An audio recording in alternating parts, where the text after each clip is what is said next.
Okay, hello friends. So one more interesting session going to be because today we have Saheli with us.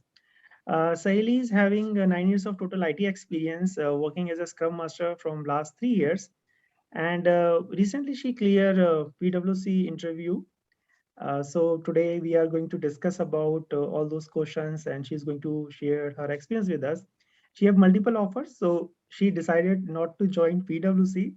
She's joining some other company, so that's the reason we just choose PwC for this session. So Sahili, thanks for giving your time and welcome to our show or session.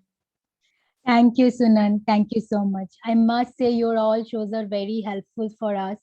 And I always like follow all your videos and those are very, very, very helpful. And in my team also, I suggest them to always like see your videos that it is very learning, very, very helpful. Yeah. Thanks, thanks Sahili for that. Okay.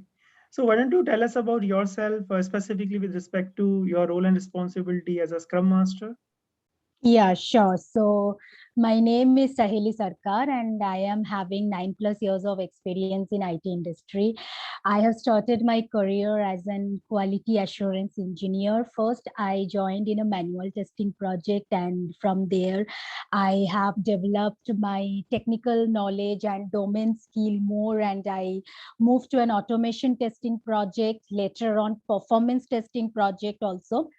And based on my performance around 2017, I was promoted as an Agile QA lead. And from there, my Agile journey has been started, you can say. And after working as an Agile QA lead for around 1 year, I have shifted into a Scrum Master role. So from last close to 3 years, I'm working as a Scrum Master in a Citibank Corporation account. This is my client currently, and here my major roles and responsibilities are like facilitating all the Scrum ceremonies. Like I mentor and focus all the agenda behind all the Scrum ceremonies are fulfilled or not. If my team is facing any impediments, I help them on that.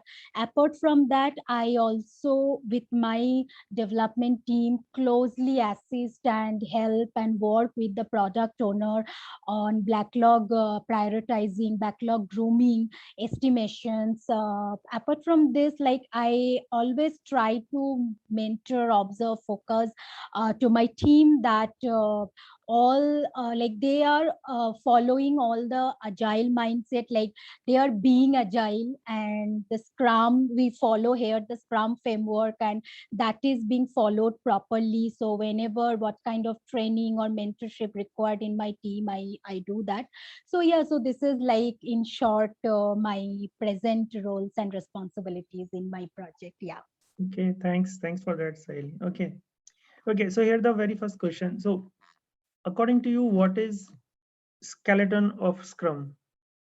Yeah, so for me, I believe that sprint are the like is the skeleton of Scrum, because whatever we are implementing the Scrum framework, we are doing it into the sprint. Everything around the sprint only in a incremented way, or whatever we are doing the Scrum framework in within the sprint.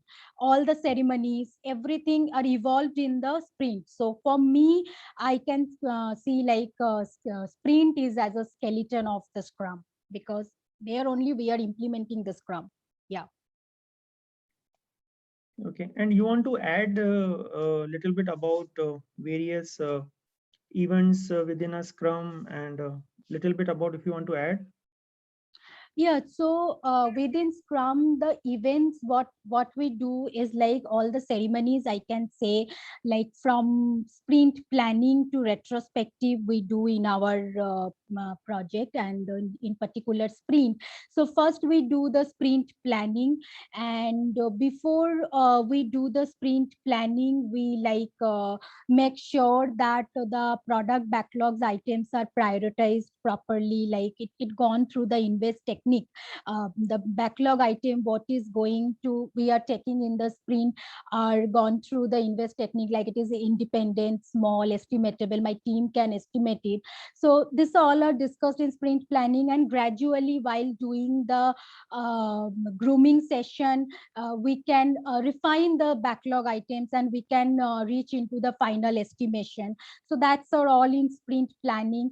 Then after that, we are always having a 10 to 15 minutes daily stand up, where we discuss like mainly what are the impediments if we are facing, and what kind of help as a scrum master I can do to overcome that. Apart from that, in a like daily stand up meeting as a scrum master, what I always try to observe the team behavior as well, like how they are interacting, whether there is any issue between them or something. I try to observe it, so that I can take it up in a very initial stage, so that the sprint goes very smoothly. Apart from this, like once the implementation, they are going to implement it, we have a sprint review meeting as well. And before sprint review, what we do, like me along with the product owner, we try to understand who are the main stakeholders, and we invite them in the like, and other stakeholders we make it optional. And like to avoid like any kind of confusion, whatever we are going to discuss in the sprint review meeting, we try to make the meeting note like that these are the things we have discussed, this is the our sprint goal, and this is we are going to implement, and this we will be needing your feedback in the review meeting.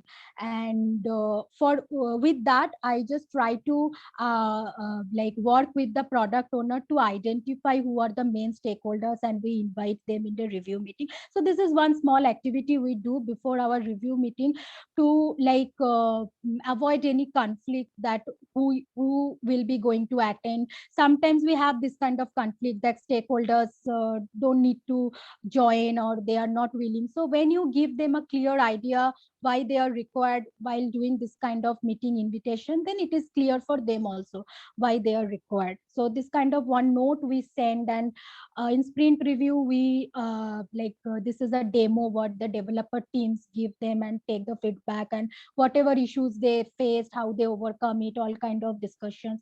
And whatever feedback we get from the stakeholders, I make sure that we will discuss in our retrospective, so that in next sprint we try to improve from our end. So yeah, so this is like in a nutshell, you can say, my journey in every sprint. Yeah. Thanks, Saheli, for this complete overview. Great. Yeah. Okay, so what are the things which you need to know from a PO before starting any sprint?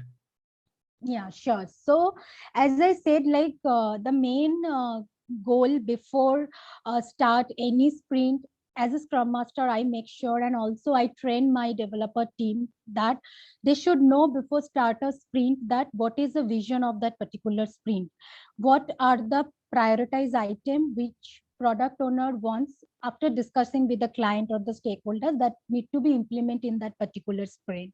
So first, the developers and me as a scrum master as well, and the product owner as well, all the scrum team should be cleared what is the vision of that particular sprint.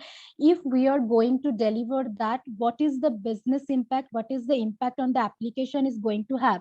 When you have that overview, it is being helpful for you to know, to prioritize the items, and to know what is the impact it is going to give.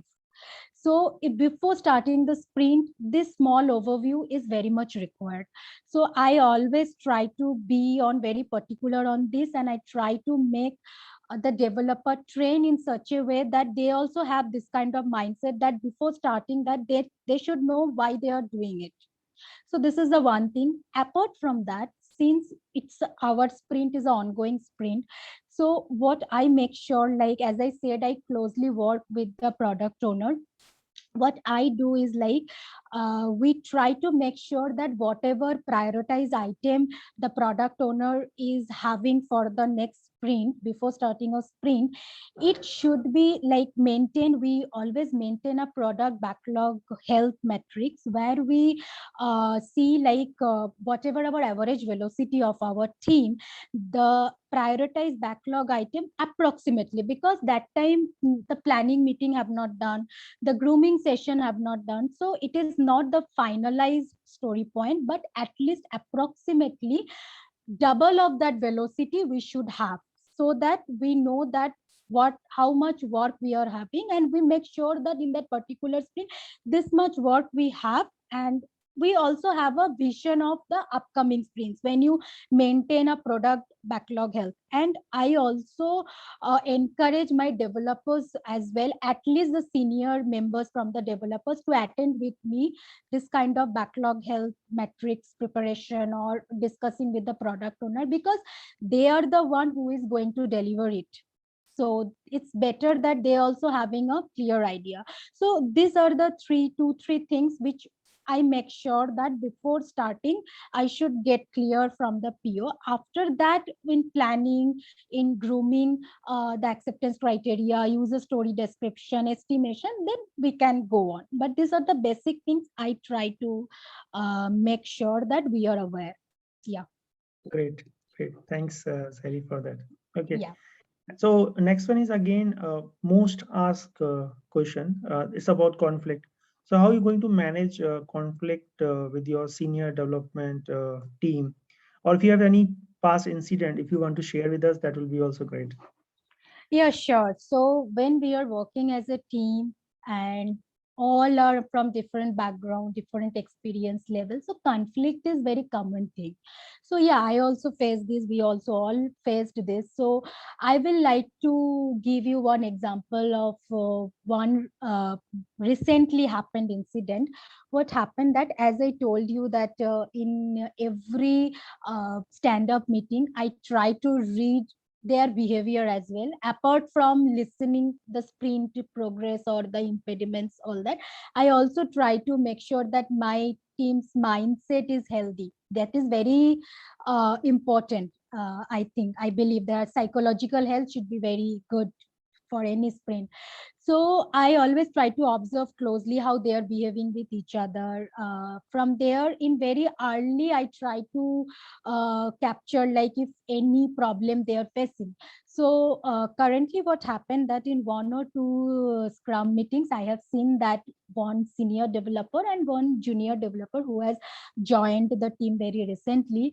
I observed that they are not interacting in a way they should interact, or they are interacting with other team members. They are not in together, they are not interacting like that. So first day I observed, and second day when I observed the same thing, then on the very day, after the Scrum meetings have happened, I have discussed with them like over the call, because now we are not going to office, so we have to do this virtually. So like I just call the senior developer first, and I just ask him like, I observed this, I might be wrong, but I wanted to make sure that everything is fine. If anything, you can discuss with me, we can sort it out together. So then he told me like in our team, what we do the code review. Always we do the cross review also happen. So when he is very junior, so he is not reviewing any, generally cross review happen, but here he is very junior, he just joined, he's type fresher developers from application team. So he is not reviewing any other code, but his code is being reviewed by the senior developer from couple of releases. So what happened that he is telling that he is not maintaining the code format properly, so he is not okay with his work and all. So I said like, okay, I will talk to him, and at the same time, like we also, it is our, as a senior, it is our responsibility as well to train him. And if you require any extra time or something to provide the KT session or and all, just let me know. So from next sprint I will try to plan, or we can together try to plan it out accordingly, so that he can also improve in his area as well.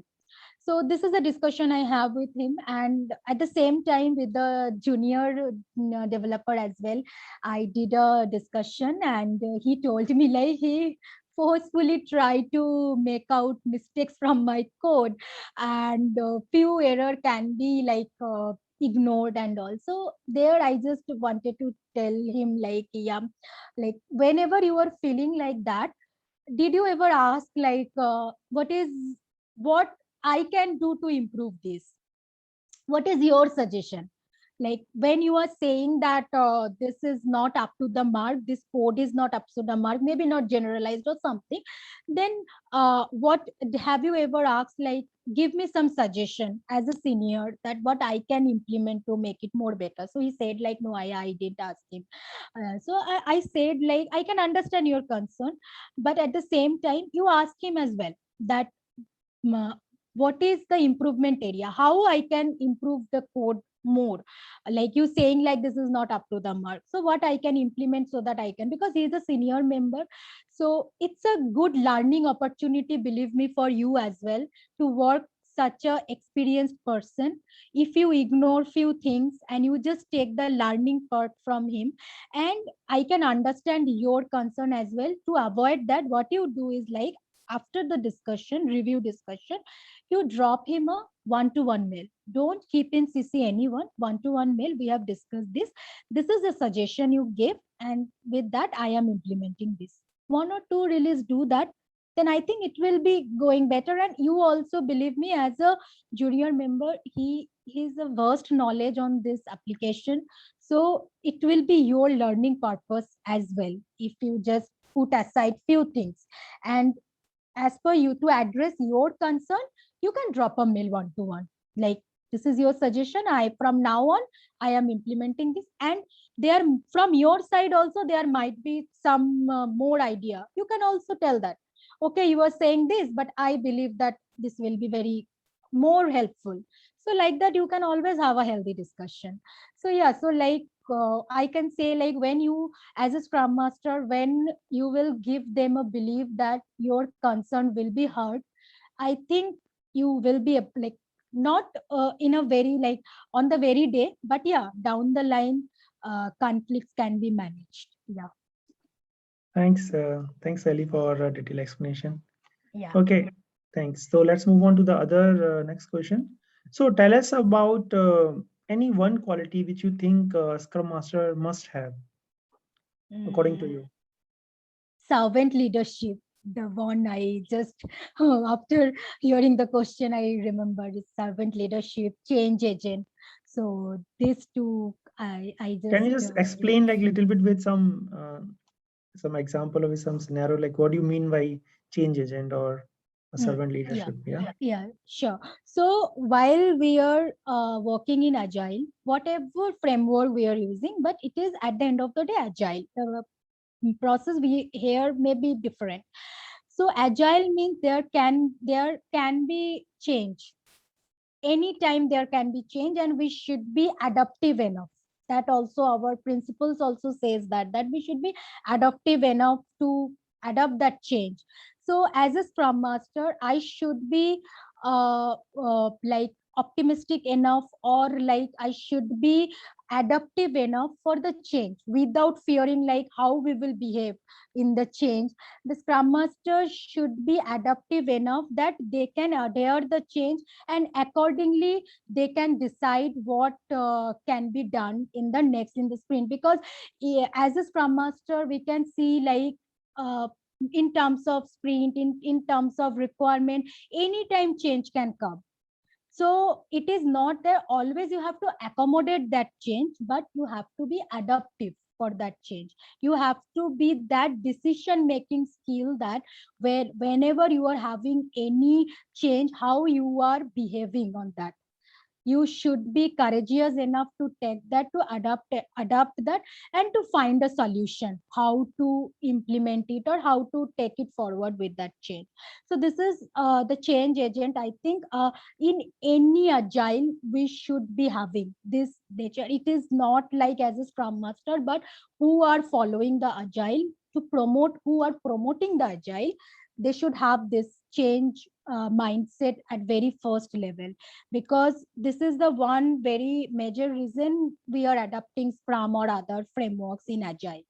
So this is one thing. And servant leadership in the thing, like Scrum Master is such a role where you are a leader without the authority. So you have to be in that kind of leadership role where you are working with the team, for the team, and without dominating the team, but you are at the same time leading the team. So this is very important for a Scrum Master. So these two things, when you ask me this question, is like reflect on my mind, these two things. Yeah. Okay. Thanks, Saheli, for that.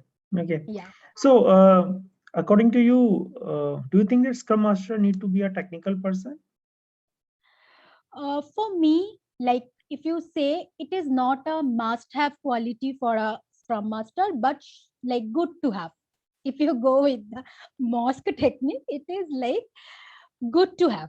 It is always good to have like technical knowledge or domain knowledge for a Scrum Master, but it is not like a will be a blocker for a Scrum Master if he or she doesn't have the technical knowledge to pursue his or her Scrum Master responsibilities. So it is not a must have, but yeah, it is good to have, if you ask me. Okay. So, would you like to tell us more about on a estimation technique? So, for example, someone new team member join your team, right? And he or she don't have any idea about estimation. So, how you are going to convey this estimation is all about? Yeah, sure. So, like when I join any new team or any new team member comes to our team, so first and foremost thing is like I, as a Scrum Master, need to make him or her understand that why we are doing the estimation. So here, the new developer need to understand that estimation we are doing just to understand what are the amount of work we can accommodate for the particular sprint, what we are going to deliver. So estimation is like as a Scrum Master to any new developer, what I try to make them, because in my experience I have seen like when developers are estimating, they sometimes only take into account the amount of work they need to do. On base of that, I have seen like they are not calculating the complexity, they are not calculating whether any dependencies are going to come, any risk is there. Always I have seen like if the team is very matured level, then the scenario is different. Otherwise, if it is in forming or norming state or any new developer comes, they always try to make it like what are the development effort, what are the coding effort or testing effort they need to put on that particular feature, they estimate on that.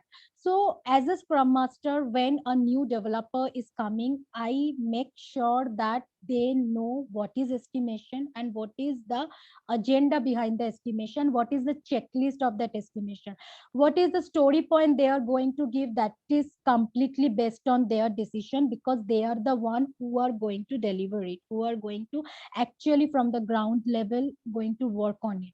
But I make sure to train them to taken into account all these things, apart from the like amount of work, the risk, the complexity, if there is any team dependency, outer team dependency, any. And also like when you are going to estimate a user story, you make sure that the prioritization has been done properly, it has gone to through the investment technique, what invest technique, what I said, like it should be independent, negotiable, estimatable, small, in a small user story they should take. And in that context, I will say like I always suggest a developer like with this checklist, you tell me in this user story which is having then the less story point you can give in terms of work, in terms of dependency, in terms of risk. What you think will be the least story point we can give it. So take it as a reference, and then you start your estimation with other story point, with other user stories. So yeah, so like these are the basic things I try to train them before they go to the actual estimation. Yeah. Okay, thanks again, Sahili, for that. Okay, so let's talk about retrospective a little bit. So according to you, or if you know few of the best practices which you have implemented during your retrospective, you can tell us about those, how you implemented those best practices. You might have seen some anti-patterns in few of the teams, right? So how you have worked it out with those teams to remove those anti-patterns in retrospective, or if you have implemented some best practices, that also will be good. Yeah, sure. So, coming to the best practices in retrospective, I would like to give an real-time example, like which we have recently implemented. It's like, since we are working in a banking domain, as I said, that Citibank Corporation. So, what happened that there initially from past 1 year we are doing the sanity once, max to max twice in a particular sprint, but in production client faced some issues, so that is the reason they want us to do the sanity on daily basis every day. So they, this request comes to us in mid of one sprint, and that time our estimation, every planning has been done. So I have discussed with the developers and the product owner also there. So they were telling, the developers telling, like we can't accommodate now everyday sanity, because it, we are already planned our sprint, we have our enough work, we won't be able to accommodate that. So the one of the developers suggested that we will, for this particular sprint, we will do, instead of doing twice, we will try to do thrice or more, at least one more time on that. But from next release, we make sure that we are doing it in the like daily basis, as the client said. So for that particular sprint, we have conveyed that, yeah, for this sprint we will be doing more than twice, but not every day.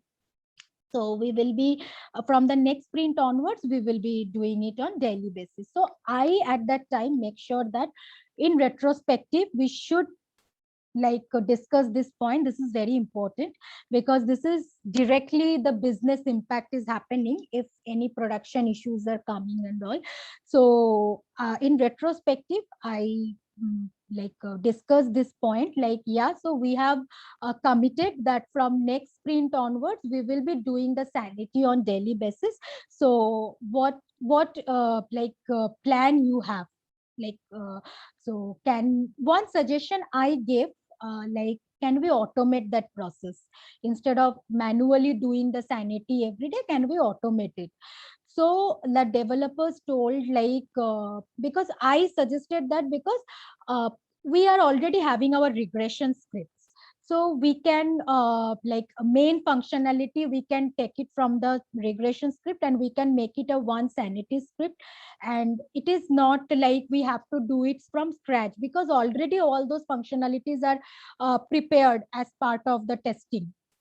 Only just we need to make a jot down the sanity script, it is already prepared. So that is the reason I suggested them whether we can automate it. So the developers teams discussed and came like, yeah, they can automate it. And it will, the script, what it will do, it will every day while starting the day they will start the script, and what it will do, from the front end it will take all the functionality screenshot, and from the back end we have some back end system as well. From the back end it will first, from the Chrome tool, it will dev tool, it will take the SID, and with that SID it will fetch all the backend result, like the response code and everything from the backend it will take. So from the front end screenshot we will be able to know which functionalities are working, and from the backend response also what are the API level and all it is failing. If the whatever response code will be like other than 200, we will jot it down, and they will discuss with the application team and the backend team on that. And like that, and it is already automated process, so it is not that they need to spend many more times on that. They just need to run the script, then they can start their work, and once it is done, they can just pull the result to the Excel and the screenshot, and accordingly they can discuss with the tester can discuss with the application team and backend team.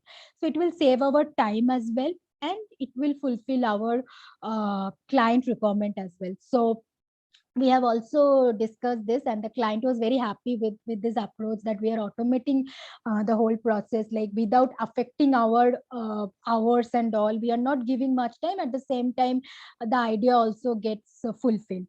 So this is the best practice one I can tell you, like recently we have implemented, and one good result we got from it, that from the very beginning of the day we got to know which functionalities are working and which are not, where are the issues we need to focus on. So when you start the sanity test in very beginning, it takes 10 to 15 minutes, not more than that, to take out the result and everything. So from very beginning of the day, start of the day, you get to know that how your application is behaving, and you can plan the rest of the day accordingly.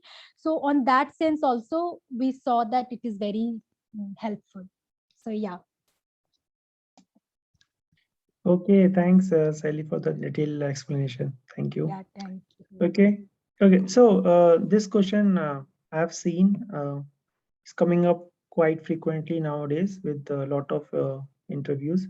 So the question is, if you have to remove any one Scrum event or ceremony, which one you will remove?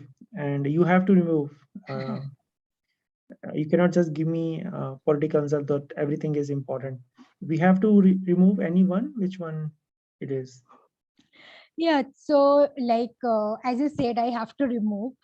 So I will say here, if I had to remove, though all the ceremonies have their own agenda, but if I had to remove one, so if my team is matured enough, in that case, if I had to remove, then daily Scrum, I think, like without doing any formal Scrum, within our Skype or within our normal daily discussion, we can discuss what is the impediments. And when your team is matured enough, I think then a formal daily Scrum we can remove, and they know enough how to solve it and how to discuss internally whenever they are blocked. So in any time of the day, whether in Skype or just a phone call, they can do it, whether doing it in a very formal manner in daily Scrum, if the team is matured enough. So yeah, so this is the one which I can think, if I had to remove, I can then I will not say remove, but yeah, any formal Scrum we then not required. They can discuss within informally with in the Skype or something, and they can sort it out if the team is matured. Yeah. Okay, okay, sounds good. Okay, so what are the different matrices which you have used as a Scrum Master so far? Yeah, so in our team, we use like burn up, burn down metrics, velocity chart we also use. Apart from this, like defect leakage we use, because defect leakage is something which is a request from the management as well, to understand how we are improving our application, how it is like sometimes they are having meeting with the client to know like how we in the product map, like how we have improved. So in that case, we need to quality assurance we need to give from our end as well. So then the defect leakage matrix is very helpful. Apart from this, as I said, like product backlog health matrix we do, and there is another matrix we prepare, like whatever story point we have committed versus whatever we have accomplished in particular sprint.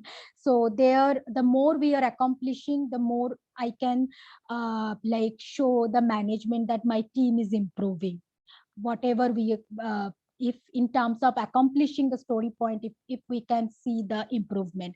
So this is also we prepared apart from all other regular matrices. So yeah. Okay, okay, thanks, Sally, for that. Okay, Yeah. so this one is on an anti-pattern with respect to PO.